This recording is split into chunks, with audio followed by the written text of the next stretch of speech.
Welcome to the NAO show. We know where they're going. We know where they've been. We did the rookie draft. And that's our show this week. Have a great week. Bye. Just kidding. I know, Evan, don't have a conniption. We're going to do a real show. We're going to talk about round one of the 2021 NAO rookie draft. Here we go. Why am I the only one excited about the rookie draft?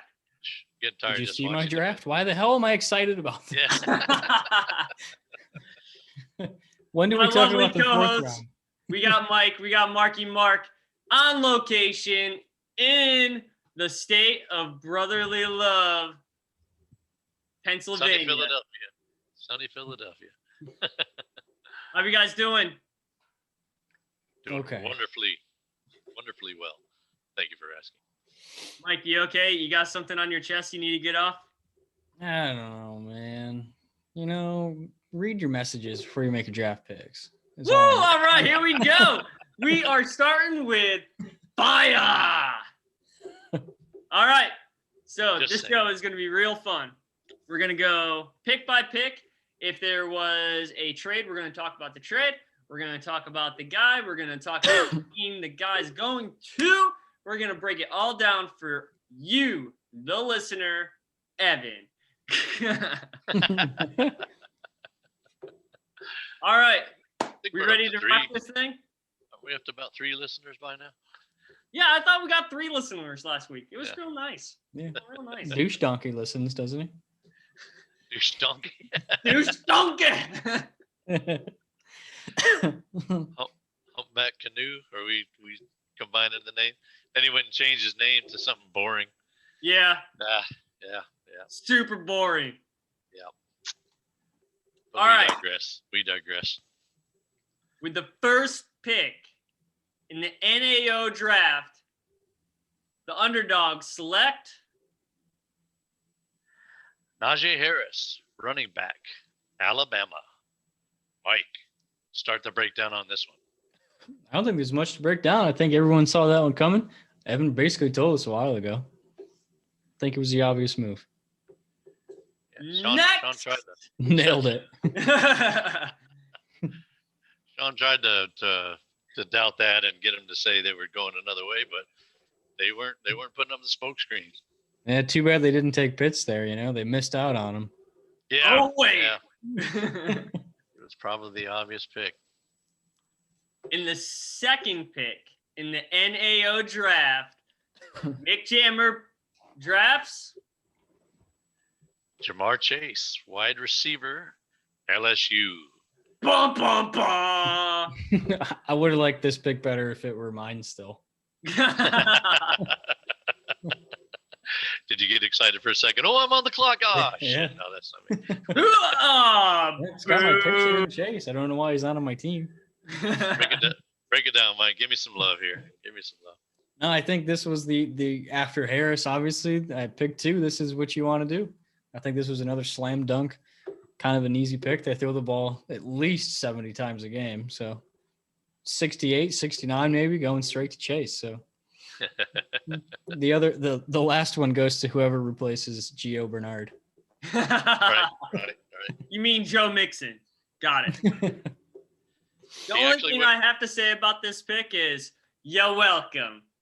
Yeah, Sean's been telling me to pick him forever since he was still playing for LSU. It was 2019. It was the championship game, and I'm like, I can't wait until Chase is on the board. Yeah, he honestly did say, if you get a chance to pick Jamar Chase, you pick him. Don't think about it. Pick him. Yeah. Now, he actually went first in my other dynasty, which is pretty interesting. I don't think that's a reach at all.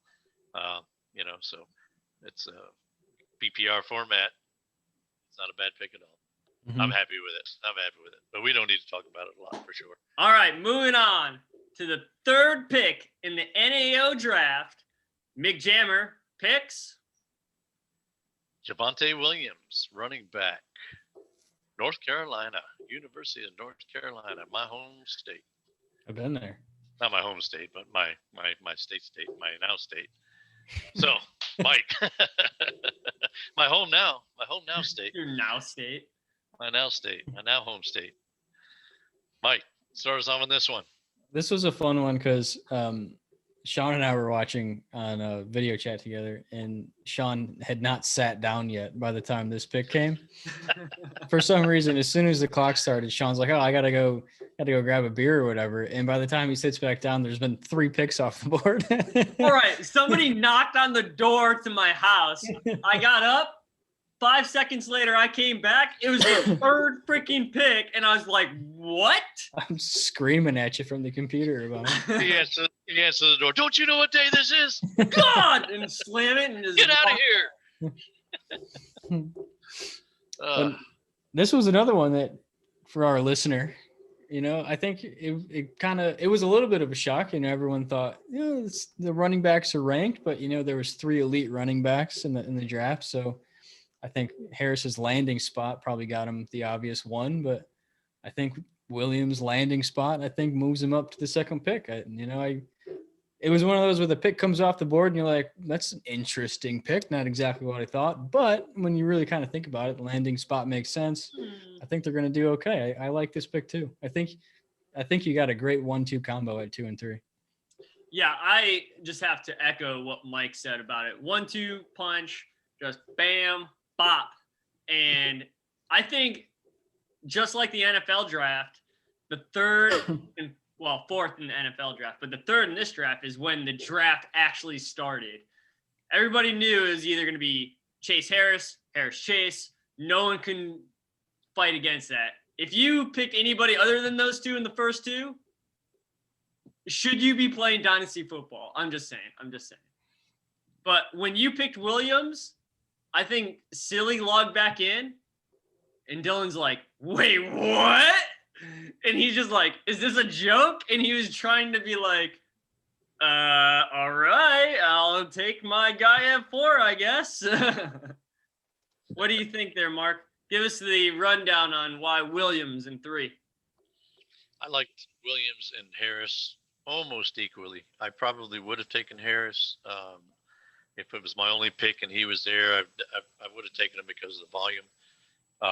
I really liked Javonte Williams a lot as a complete 3-down back. He didn't get a lot of receiving work because Michael Carter got so much at UNC, but most people that are looking at the film say he's really good in receiving game, and they say that he's good in pass protection, and that's what either gets you on the field as a rookie or keeps you off the field as a rookie. So I like the pass protection, metrics there. And I really feel like he's a real complete 3-down back. And I had him over ATN all the way, and was really happy to get him there. All right. With the 4th pick in the NAO draft, Silly Dilly drafts Travis Etienne, running back, Clemson, South Carolina. I think this was by far the easiest pick Silly Dilly is ever going to have to make in his history of Dynasty ever. When he logged back in, yes, I was watching people logging in and out on the draft. I said, "Oh, man, he's in." And then it goes, boop, Entney. And it was like, Etienne, done. Like, thank you, Mark. I think he was praising you when you took Williams at 3, because I don't think he knew. I legitimately think that he thought you were going to take Etienne at 3 and he was going to take Pitts at 4. And when you didn't take him at 3, it threw him completely off. What do you think there, Mike? Yeah, I kind of agree. I think the evidence of that is, like you said, how quickly he joined the draft room and then made the pick. There was no read and trade offers. There was no read messages. It was just, oh, look who's here at 4 making that pick. Which smart move, really. I mean, if he's sitting there at 4, you take him. Of course, I agree with that. What do you think there, Mark? No, yeah, it's hard to say. I'd like to know a little more about what he was thinking, what he thought. was going to go on there. If he was looking at Pitts, I'd really like to know those facts there. But no, ATN is not a bad pick there. I might have picked him there. I probably would have gone Pitts there. I think I would have gone Pitts there, to tell you the truth. But as far as getting one of the top running backs, we're in a league that has to start two. We all struggle with keeping enough running backs on our roster, getting that depth. So he made a good move there, I think, by getting ATN and getting that depth there. I was higher on Javonte again because I thought ATN is going to share some time with Robinson. I don't think he's going to be a 3-down back. I think that's bull crap. You don't draft a guy in the first to be your 3rd down back. But I do think Robinson will get some touches. I think it could look somewhat like the New Orleans backfield with Kamara and Latavius Murray. You got your grinder, and you got your guy that can catch the ball and you can do some just feed him the ball, get some plays into his hand. So I think he's gonna have to be efficient with his touches a little more than, say, Harris, who's going to get the volume, and Javonte, who could turn into that number 1 back maybe by midseason for Denver. Just to add a little whipped cream to this analysis, I think for Silly Dilly, for his team, he made the best choice for his team moving forward. I was just going to say that for his team makeup, I would have taken Pitts. Really? Yeah. With you would have taken Pitts. That's interesting. I thought the running back position for him when ETN fell to him at 4 was by far the easiest pick in the draft. It just duh. Besides 1 and 2, obviously. But you think I wasn't surprised he picked that fast. Yeah, well, his tight ends are Ertz, who might not even be in Philly, and then Hunter Henry, who, and then you got the New England homer maybe a little bit was going on there, maybe that's what I was kind of thinking before when we were waiting for him to make the pick. But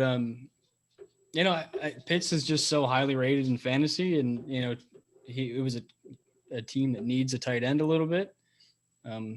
And the no running back strategy is kind of a big deal, a popular strategy in fantasy drafts. So he had no running backs. He had Uncle Lenny and Grandpa Gurley in his 1-2 I just think spot. a running back you can trade for a little easier than getting a guy like Pitts, who's not going to come around very often. Yeah, I mean, maybe you take the best player available and think about trading them. Try to get a running back in another piece, another pick, something like that. That wouldn't have been a bad strategy, but it definitely was a need for him.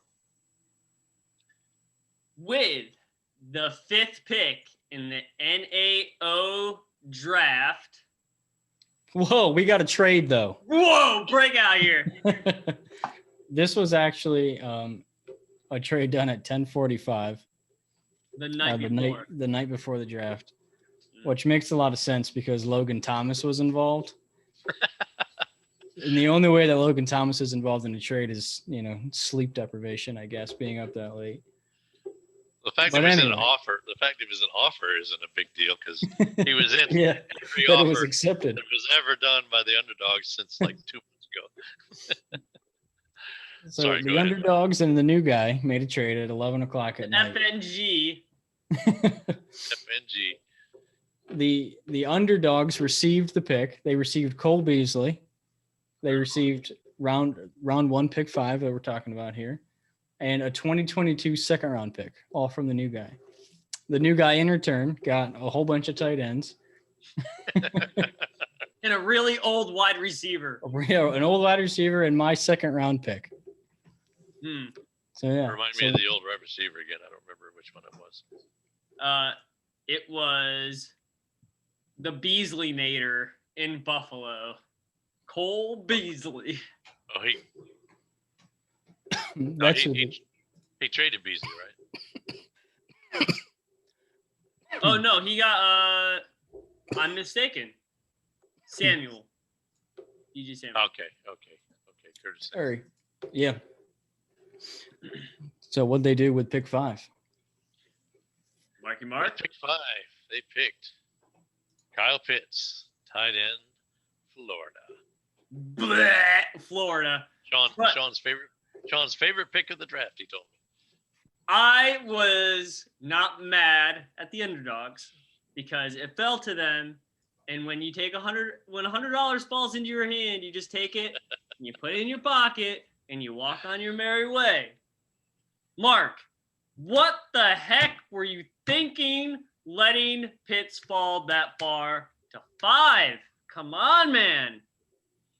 Well, like I said, we're in a league that has to start 2 running backs. Everybody needs running back depth. I went for the running back depth. Fine. If you're going to do the smart move, you can just get out of the Dynasty League and leave all the dumb moves to me. All right. I took him in my other dynasty. So I have a share. So. All right. With the 6th pick in the NAO draft. We're just moving on from Pitts just like that? Yeah, we are. Obviously, Sean you're going to pick Pitts at 5. Yeah, He's like, Sean to say, I'm not mad. I'm just disappointed. So.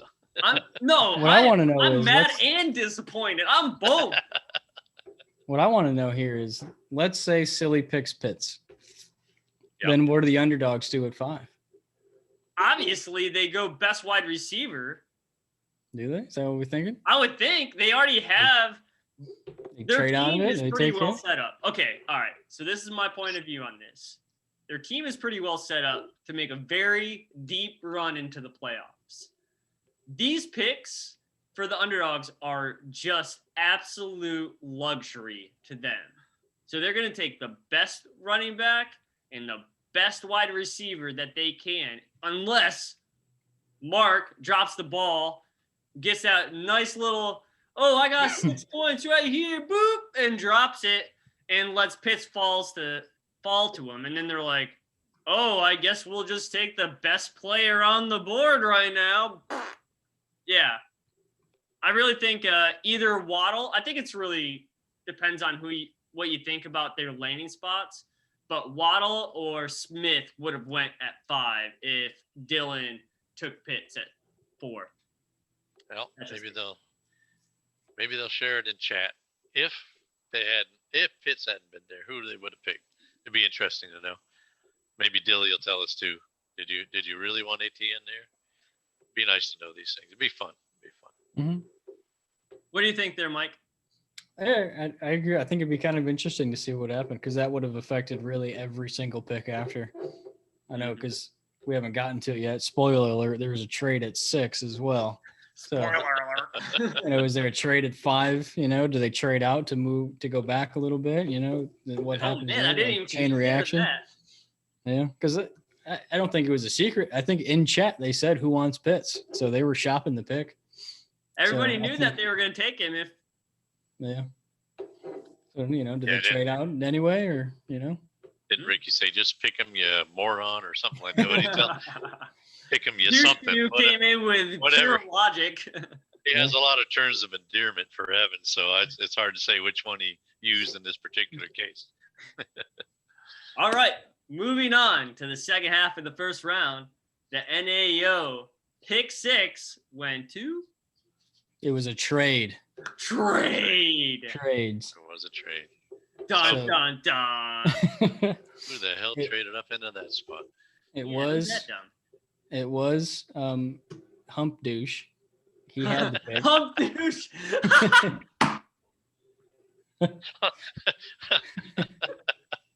Hump Canoe. Hump Douche. Oh, that's so good. So he traded out of the pick. He traded out. In return, he received Stephon Diggs. But Great he also sent, wide receiver. I wonder who gave him that. He also sent to Sean pick 6, pick 10, and a 2022 third. So a nice little haul there for a nice pick here for pick 6. Who'd you end up with pick 6? Who'd you take? Who'd I take, Mark? Who'd we take? That was Jalen Waddle, wide receiver, Alabama. Well, I hate taking Alabama players because Alabama. But this is Dynasty football, and you can't have a love or hate for a player. It's best player on the board.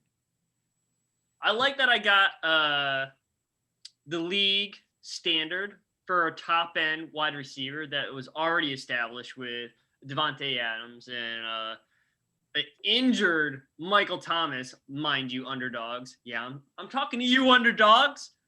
Came at you with Diggs. You had your chance. You lost it. Now Hump Dinkle and Hump Douche has Diggs, and you got to live it with it. All right, I'm done. Are you sure you're done?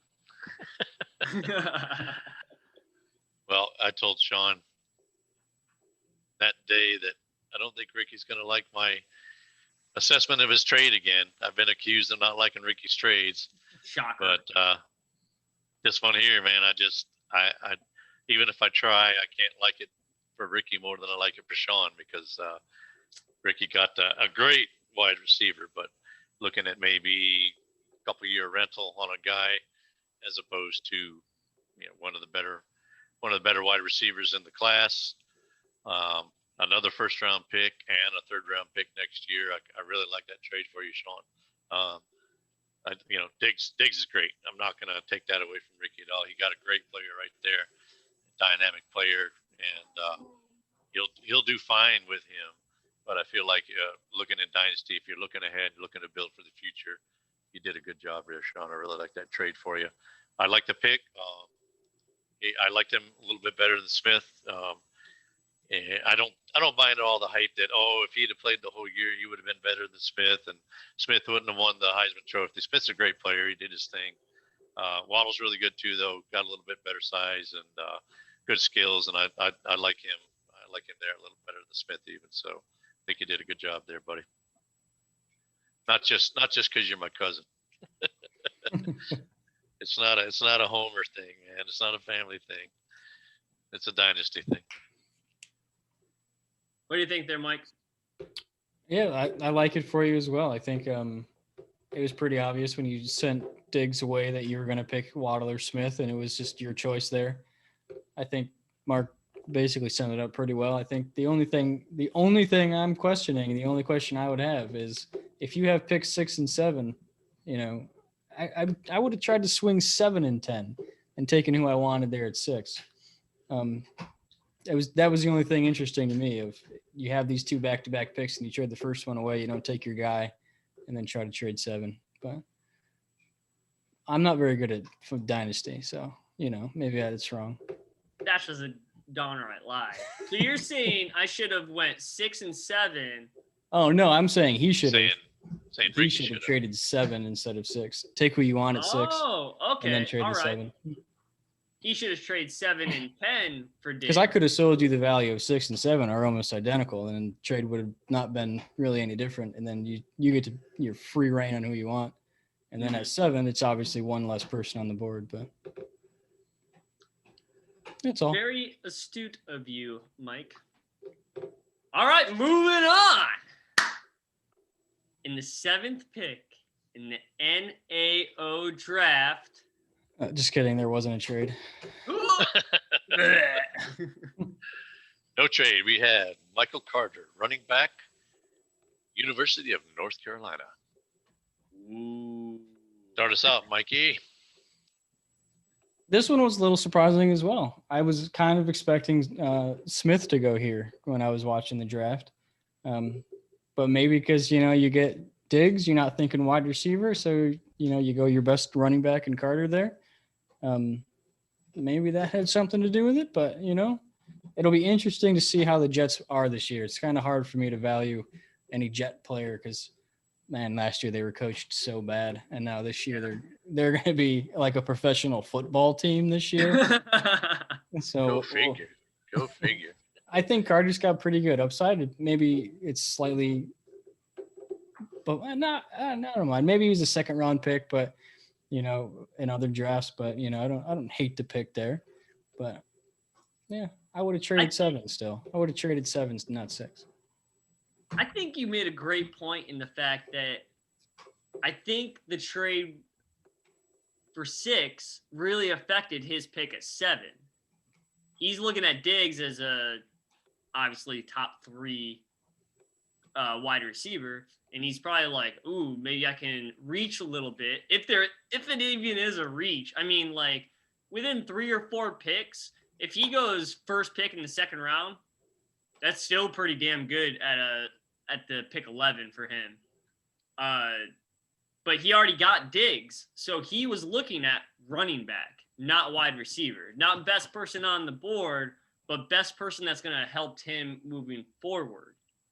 So for him, I think it's a pretty good pick. And like you said, Mike, the Jets, complete toss-up. What are they going to do? New coaching, new quarterback, like a new wide receiver, a second-year wide receiver. It could go either way for me. What do you think, Mark? Yeah, it's all interesting, guys.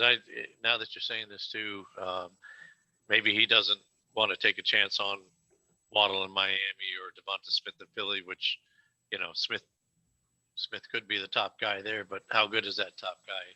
He traded away Jalen Hurts already, so maybe he doesn't believe in Jalen Hurts so much. So he's taking the known commodity there, and then he's getting probably the next best running back off the board. Maybe Sermon could give him a run for his money since he went to San Francisco. Mm-hmm. But pre-draft, it was kind of Gainwell and Carter there were neck and neck for the number 4 spot. Probably the next tier down in running back. I think definitely the next tier down.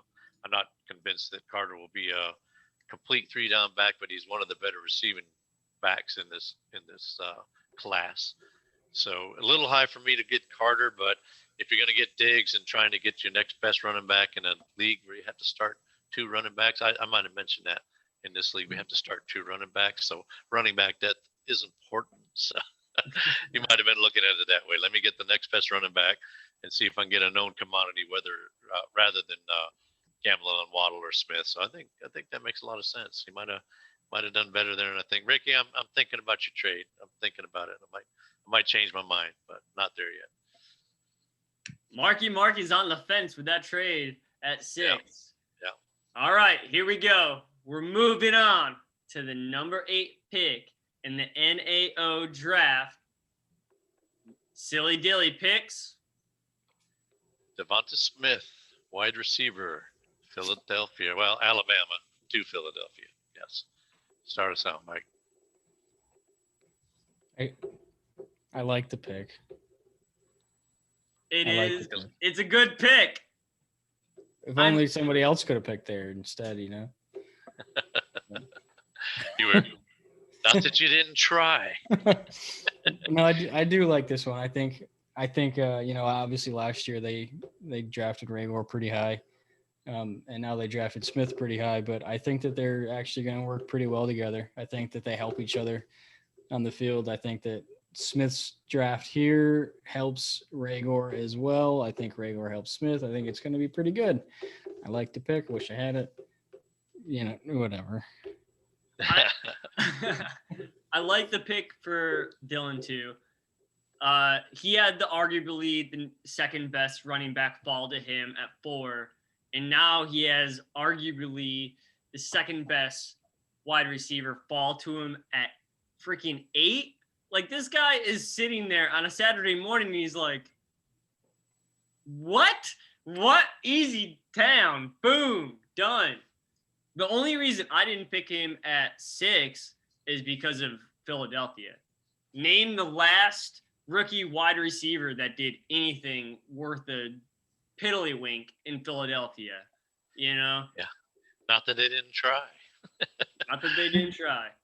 J.J. Arcega, Whiteside, and then Rager, and now Smith. So maybe third time's a charm. We'll see. I actually think that the Philadelphia is going to do something along the lines of Minnesota. Minnesota, run-heavy team, but they still had 2 top-end wide receivers, and I think that's what they're trying to build with Rager and Smith moving forward with Hurts. All right, let's go ahead and move on to pick 9 in the NAO draft. Goofy J's picks. Trevor Lawrence, quarterback, Clemson. Shocker. Let me tell you. What do you think there, Mike? Oh, all right. Mike is not happy with that pick. All right, I'm going to go ahead and give you my analysis real quick. Mike needs a minute. Mike needs a minute. Trevor Lawrence, top pick at quarterback. Everyone and their brother knew that Goofy Jace was going to pick a quarterback. All right, Mike, tell us how you really feel about that pick. I think it's a fine pick. I got to be so yellow on it. Come on, tell me how you really feel about it, Mike.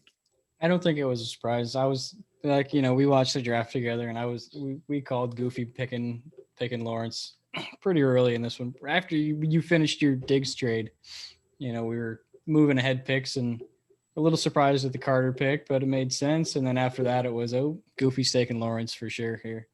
So not surprising. It was the right thing for him. He was, his quarterbacks are obviously good for the year. Russell Wilson's not going to be a guy you sit, but, Lawrence is talked up as the best quarterback prospect since Andrew Luck, really. So not a bad guy to have in your roster. Not a bad guy at all. What do you think there, Marky Mark? Yeah, I was telling you way back, I thought he might go with Lawrence if he had a chance to do it. And it seemed to me the perfect spot to do it. I think Lawrence was deserving of a first-round pick right there at the end of the first round. So perfect spot and perfect roster since he needs a little bit of youth, an infusion of youth. He's got some older guys, so it was a nice move for him for building for the future. So not a surprise, like we said, and think it was a good one for him. If he's this generational talent that they talk about, he's going to be set. And Wilson's not, he's older, but he's still got some years left in him. And so he's sitting pretty there with those guys as your top two. He's got a chance to let Trevor develop and get him in there when he's smashing it, if that's what happens. Russell Wilson, no slouch, but Trevor Lawrence at 9 was a solid pick for a guy that could be looking for a quarterback later down the road. All right, moving on to the 10th pick in the NAO draft. Airgate picks Terrace Marshall, wide receiver, LSU. Mikey, what do you say? I hate to say these words on this show, but I agree with Ian's initial assessment after this pick. I'm going to go ahead and say that I agree with him too. I wouldn't have been surprised. I thought you were either going to trade it or pick Marshall. I thought those were the options, and I think it's a fine pick. I don't know if there was a little bit of trading away Diggs. You want to get a little wide receiver depth from that. I think Waddle's a guy you can probably start right away. Can you start Marshall right away? More of a question mark. You can keep him in your taxi, obviously, so it's fine. But I think Sermon was available as the top running back. So what your feelings are there if you wanted to go running back, wide receiver as your first two picks. I like it though, but yeah, I agree with Ian on this one. I wasn't surprised that he took that there. What do you think, Marky Mark? Well, Marshall was definitely creeping up into late first round consideration, early second round. So I like the spot where you got him. I think he's a little bit under the radar guy, under the shadow of guys like Jefferson and Chase. He came in as a really high recruit from high school, and probably didn't see enough out of him to know for sure. But what we did see was good. I think some people got him pigeonholed as a slot guy, but I'm hearing rumblings here in Carolina that they're gonna have DJ Moore in the slot, and they're gonna put Marshall on the outside, and I think he'll do just fine out there. So I'm really excited to see how this guy can do. I had him ranked in that general area, and I thought it was a excellent pick, whether you're a LSU homer or not. Well, if I could have the pick again, I would have tried to move the pick and get a first round pick next year and maybe a second to third round pick this year, and try to probably add to my depth at wide receiver. So I love the pick, obviously. I think he's gonna be for a first round pick, he's gonna take a little longer to hit late first round capital, to get my return on investment. But I like the pick, obviously. I think he's gonna be fine. And if he goes to the outside, he has plenty of skill to play outside in the shitty ass Carolina. All right. So that's just me. Ooh, sounds like a Tampa Bay fan or something there. I wouldn't put it past me. Oh yeah, there you go. There you go. Hadn't noticed your shirt there. Well, that is round 1 of the NAO rookie draft, done for you by the NAO show. I can't wait till we get to round 4. We are not doing round 4. And with that, you suck, Ian.